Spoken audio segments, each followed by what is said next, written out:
J-E-L-L-O. The Jell-O program starring Jack Benny with Mary Livingston and Phil Harris and his orchestra. The orchestra opens the program with I Double Dare You.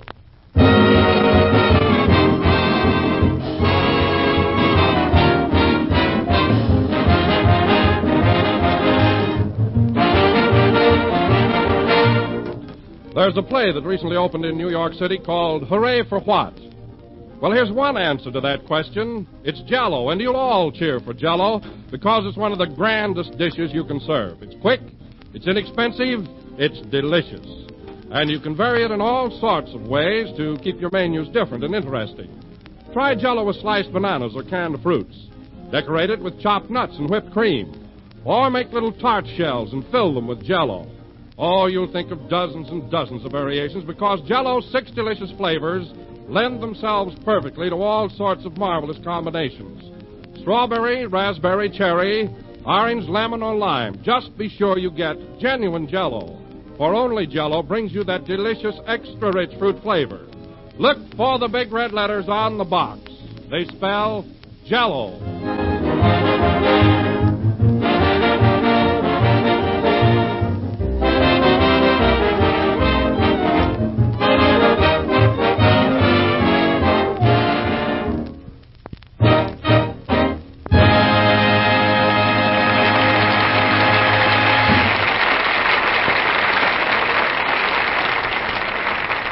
That was I Double Dare You, played by the orchestra. Now, ladies and gentlemen, we bring you that human dynamo, that bundle of energy who is always bubbling over with pep and vitality, Jack Benny. Thank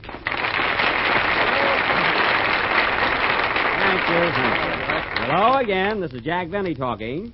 And, Don, that was an awfully nice send-off you gave me, although you picked the wrong night for it. I was never so tired in my life. I see, Jack. Then you're not bubbling over as usual. Bubbling over? Don, tonight I'm not even capable of a small drool. I'm just completely worn out. Well, you were all right last week, Jack. What happened since then? It's that new picture I'm going to make, the rehearsing, the tests, the costumes. And on top of that, I'm having trouble getting the right makeup. Gee whiz, they ought to know how to make you up by this time. Well, they ought to, but they don't. You should see my screen test. I got a little dimple in my chin, and it photographs like the Grand Canyon. Not only that, my eyes look like Minneapolis and St. Paul. See, I look like I'm working for Rand McNally. Well, I just can't understand that, Jack. Neither can I. I've got the same makeup man that Fred McMurray has. Now, Jack, Fred McMurray is younger and a naturally handsome type. Well, what do you think I am? You know, Paramount isn't signing any gargoyles to long-term contracts. You know that. Huh? Well, then maybe it is the fault of the makeup man. I don't know, but you know what burns me up, Don?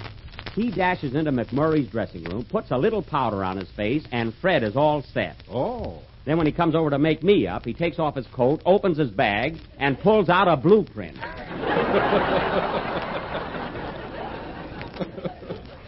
I'll admit that I'm not an Adonis, but I have led a good conservative life. Oh, I'm sure you have, Jack. Don, you've never seen me carousing around, have you? No, I haven't. Well, here's what kills me. That guy McMurray goes to the Trocadero one night, the Coconut Grove the next night, then the Clover Club. He stays up night after night, and I show it.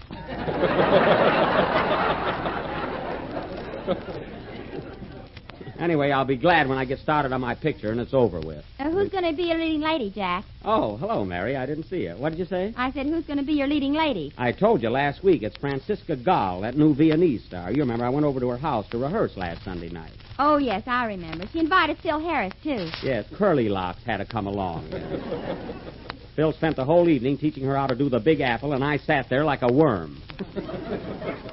Every time I make a picture, Phil falls in love with my leading lady. Why don't you play opposite Rex, the Wonder Horse?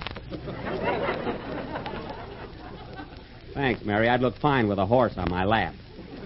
What part would I play, a jockey? No, a milk wagon. Oh, quiet. And don't give me any more suggestions. Well, here comes Cupid's little ambassador now. Hello, Jack, old boy. How's the Waukegan wallflower?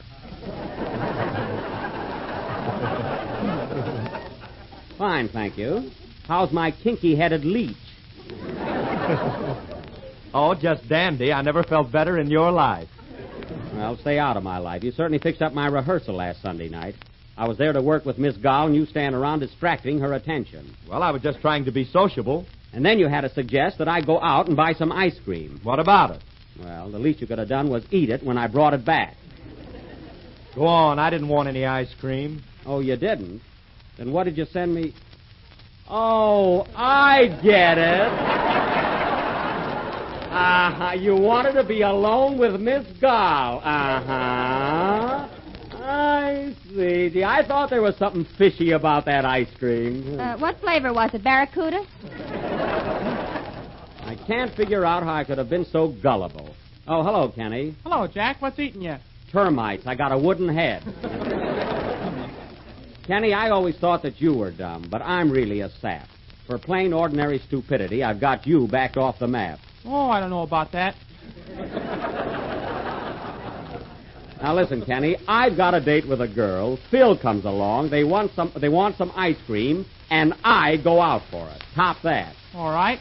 I had a date with a girl. Another fellow came along. Nobody wanted ice cream, and I still went out for it. Top that. Well. Get this.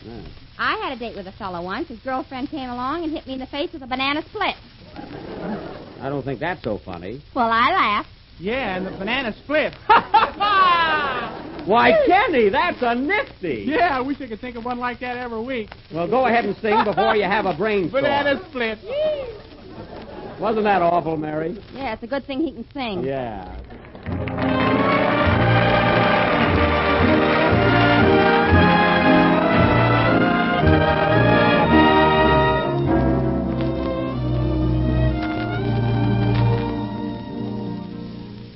There's a someone for everyone. If you turn at the proper time and place, you will greet love and meet love face to face. There's a someone for everyone. Fate was kind, oh so very kind to me. All at once, a thrill I'd never known, and there was I,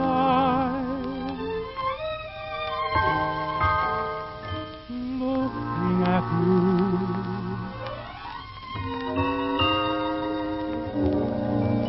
Sweet someone, I can't resist you.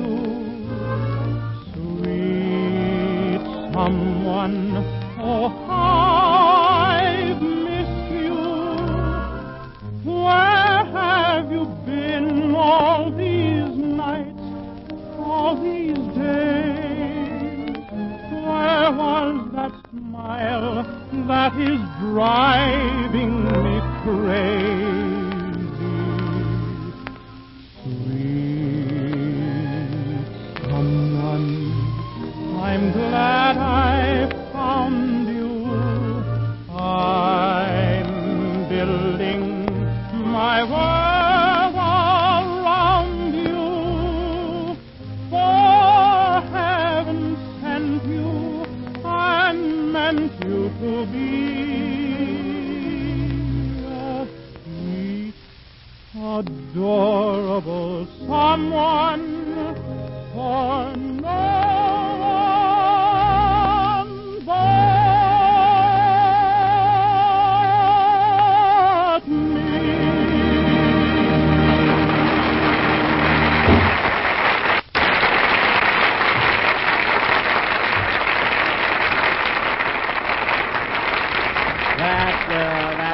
Sweet Someone from Love and Hisses, sung by our wit and humorist, Kenny Baker.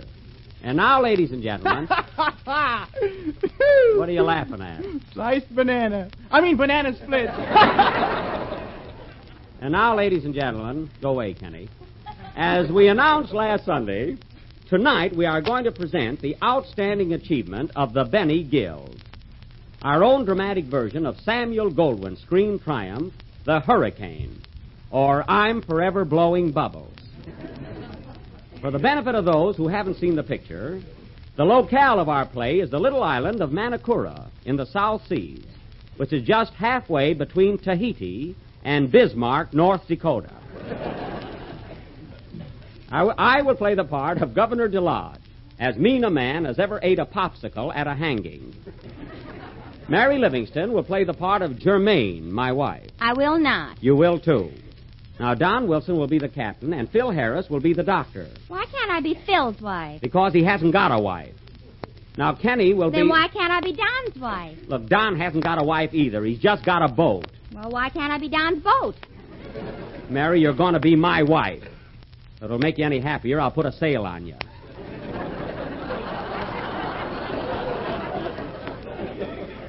Now, Kenny Baker will be one of the natives, tall, dark, and barefooted. Barefooted? Won't I catch cold? You won't catch cold. You're in the South Seas. Oh, then I'll drown. Look, Kenny, you're on an island. How can you drown on an island? Don't worry, I'll find a way. I hope so. Anyway, you're a native, and that settles it. Now, in our version of this play... A native yet. Now, in our version of this play, we will endeavor to give you a vivid portrayal of how it feels to be hit on the head with a hurricane. Now, this play will go on... pardon me, folks. Hello? Hiya, Buck. Well, Andy. Hey, we expected you up here tonight. I thought you were going to be in our play. I was going to, but Ma saw the picture and thought I was too delicate for it. Oh, does she know we're going to do Hurricane tonight? I think so, Buck. She put the radio down in the cyclone cellar. Well, I'm sorry you're not going to be with us tonight, Andy. I had a swell part for you. You did? Yes, sir. You were going to be one of the natives, and there's a real hula dancer in love with you. Is she pretty? Andy, she's gorgeous. Well, wait a minute. What's that, Pa? What? What are you laughing at, Andy? Pa wants to know if she's got a friend. Oh, is your pa home? Yeah, he's here hopping around on a broom. What's he doing, sweeping the floor? No, he's been drinking again, and he thinks he's Mother Goose. Well, Andy, I'm sorry you're not coming over, but be sure and listen in, huh? I sure will. So long, Buck. So long. Well, it's too bad Andy can't be with us. Is everything all set, fellas? Yep, let's go. Okay, so now, folks, while Phil is playing the next number, we will get on an imaginary boat and sail away to the South Seas. Hit it, Phil.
That was Snake Charmer, played by Phil Harris, a snake if there ever was one, and his orchestra. And now, ladies and gentlemen, for our feature attraction, the Hurricane. As the scene opens, we learn that Governor DeLodge has sentenced Tarangi, a young native, to 20 years' imprisonment in Tahiti, much against the wishes of his friends and the populace of the island. The locale is the island of Manakura, the residence of Governor DeLodge. And as the curtain rises, we hear in the distance the chant of one of the natives.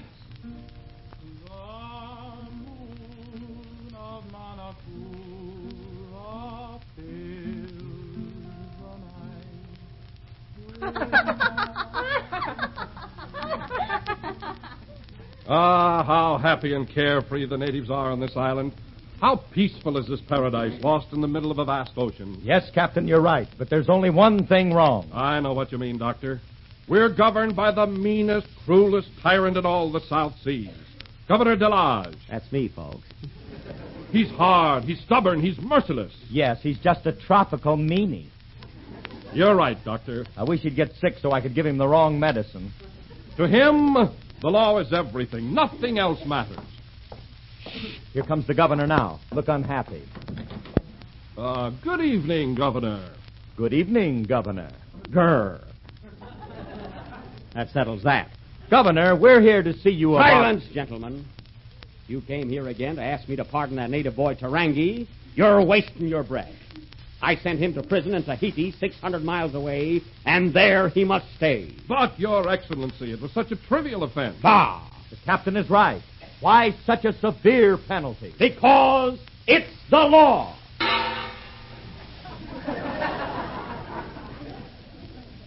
Dr. Harris, you and I have been friends for a good many years. And when you ask me to change my principles, forego my belief in justice, you're a-going too far. But, Governor, that boy Tarangi is the most popular native on the island. He sure is, Govey. Govey? Why, the girls here would rather have a smile from him than a kiss from Robert Taylor. How do you know? I've been having trouble, too. Well, I'm sorry, gentlemen, but I refuse to pardon Tarangi, and that's final. But why, Govey? Yes, why? Because it's the law. What is that? Major Bowles. He just arrived with the unit. Oh, he sure gets around. Well, gentlemen, I hope I've made myself clear. Tarangi stays in jail. But what crime did he commit to warrant 20 years in prison? 20 years of hard labor. What crime? He stole a coconut. Why, Governor, there are thousands and thousands of coconuts on this island. But this one had milk in it. And grade A, too. But, Your Excellency, all coconuts have milk in them. That's immaterial, irrelevant, and news to me. Anyway, Tarangi was found guilty of the crime, and he must serve his sentence. But why such a severe one? Because it's the... Wait for me!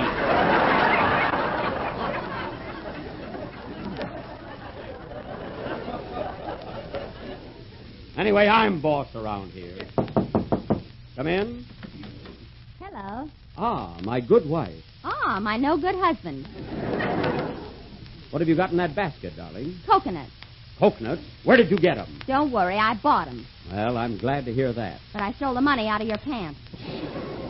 Oh, pardon me, gentlemen. Good evening, Madame Delage. Good evening, Captain Wilson. Good evening, Madame Delage. Hello, Toots. Germaine, remember, you are addressing a physician, Dr. Harris. A fine doctor. Yesterday he tried to take my temperature with a clarinet. A clarinet? Yeah, he said I had a bad case of Benny Goodman. Is that your diagnosis, Dr. Harris? Yeah, ma'am. Well, gentlemen, I believe our business is finished. Madame Delage, we've been trying to persuade the governor to pardon Tarangi. After all, it was such a minor offense. Sure, why don't you let him go? Germaine, crime is crime. When a man steals, he goes to jail. Unless it's second base. Tarangi must be punished. But, dear, why 20 years in prison? Because It's delightful. It's delicious. It's lovely. it's the law. And I don't want to hear another word about it. What's that? It's the natives. They're all worked up about Tarangi. They're in a bad mood, Your Excellency. Yes, I warn you, they're going to make trouble. Oh, so they're after me, eh? Bah, I'm not afraid. Look, one of them's coming this way. Yes, it's Tarangi's brother. All right, show 'em in.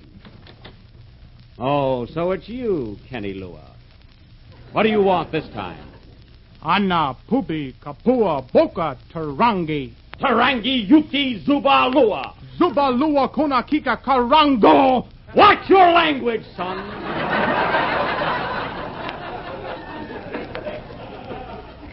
There's a lady present.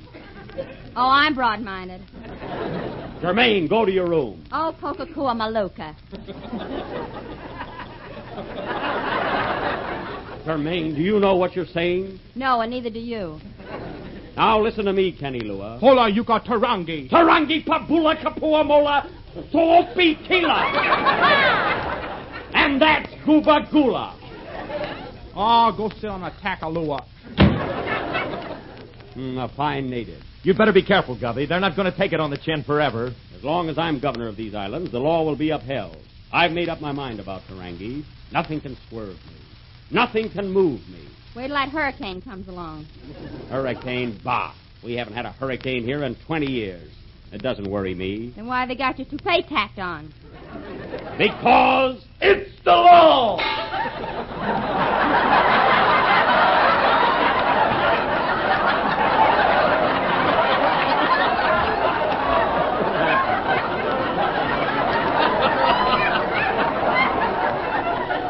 cut it out.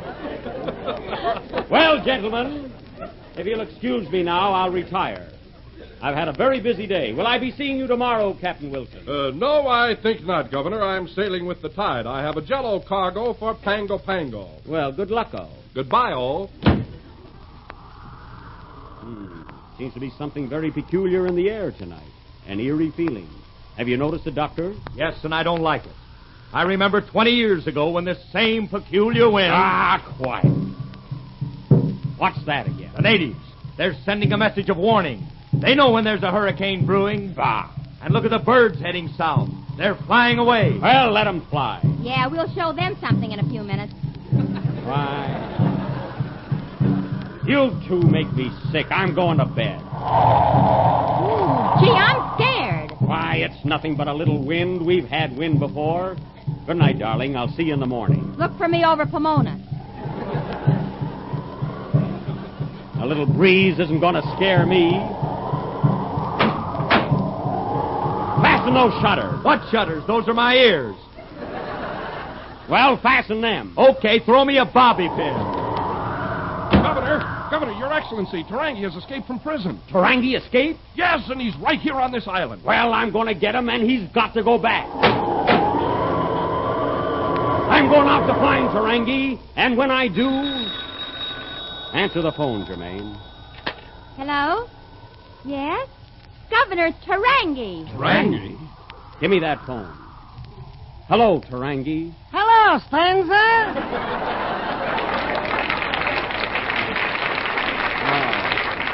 Oh, it is you. When did you escape from prison? Ukapula vini vini tutsa bala bala yesterday. Yesterday? How did you get out of jail? I pardoned myself with a hacksaw. Oh, am I exhausted? I swam all the way. You swam 600 miles from Tahiti to Manacora in one day? How could you do that? A shark was pushing me. A shark, eh? What happened? What could happen? He swallowed me. Why, that's ridiculous. Where's the shark? Where do you think I'm calling from? A phone booth? That's a lie, Tarangi. You're hiding. You're not inside of a shark. I am, too. I don't believe it. Wait till you see me in Ripley's column. You can't fool me, Tarangi. You're not in the water. You're someplace on this island, and I'm going to track you down. All right, but if you better get the goldfish for bloodhounds. Goodbye. Tarangi! Tarangi!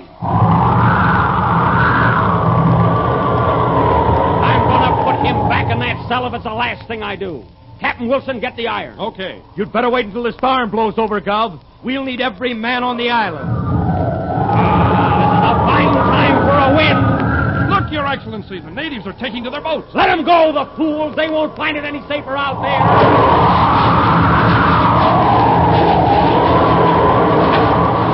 Come on, let's go. Not in this storm. Listen to that wind.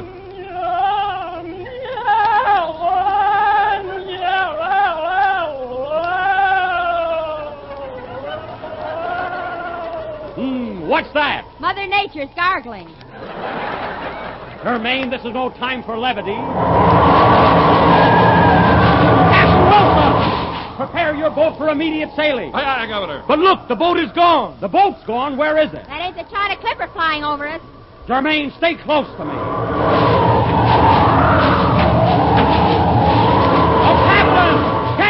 Wilson, where is he? He just went into a tailspin. Well, I might as well blow, too. So long. Oh, let them all blow. I'm going to bed. You better hurry. It just went out of the window. So this is a hurricane. Tremaine, where are you? On the roof, wherever that is. Captain Wilson! Oh, Captain Wilson! What? Wait, I can't hear you! Quiet! Quiet, I say! Quiet! Ladies and gentlemen, if you happen to blow by a grocery store, be sure and stop off for a package of Jell-O. Try all its 6 delicious flavors: strawberry, raspberry, cherry, orange, lemon, and lime. Are you through, Wilson? Yes! Then let's go!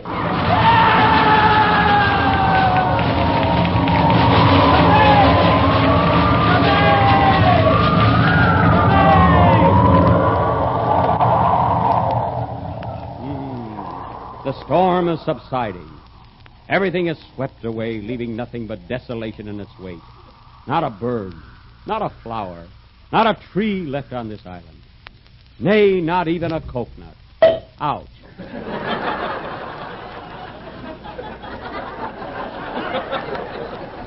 Well, just one, anyway.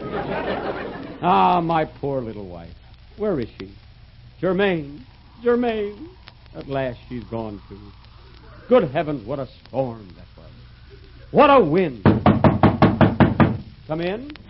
Governor DeLarge? Yes? Would you like to buy an electric fan? Get out of here! How did he get on this island? Wait, Bill.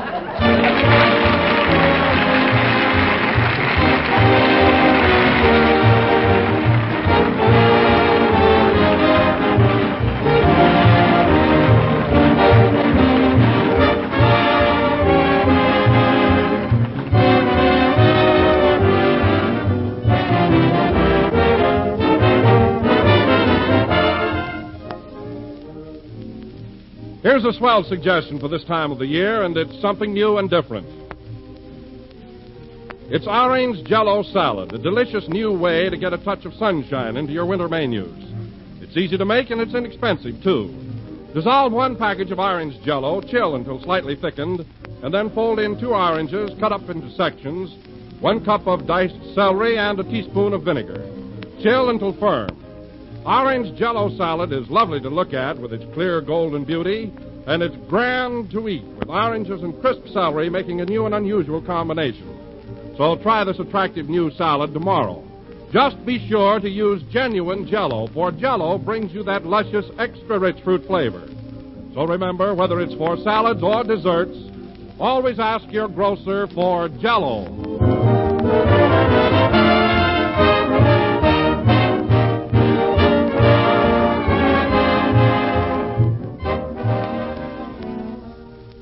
Last number of the 18th program in the new Jell-O series, and we'll be with you again next Sunday night at the same time. Oh, Jack. What is it, Mary? A telegram just came for you. Oh. It's from Alton Cook, radio editor of the New York World Telegram. As if I didn't know. What does it say, Mary? It says, Dear Jack, in the 7th Annual National Radio Editors Poll conducted by the World Telegram, you were chosen the most popular comedian on the air. This makes the 5th consecutive year that you have won this honor. Well. Wait a minute, that isn't all. It also says Don Wilson was picked as the most popular announcer, and Kenny Baker was second among all male popular singers. Well, Alton, I just want to say that all of us on the Jell-O program are deeply grateful and highly honored. We want to thank you, all the editors, and our listeners. Come on, Jack, here's your hat. It doesn't fit now. Good night.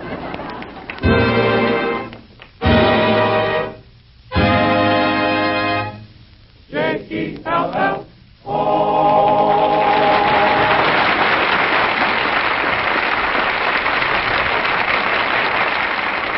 Kenny Baker appears on the Jell-O program through courtesy of Mervyn LeRoy Productions. This is the National Broadcasting Company.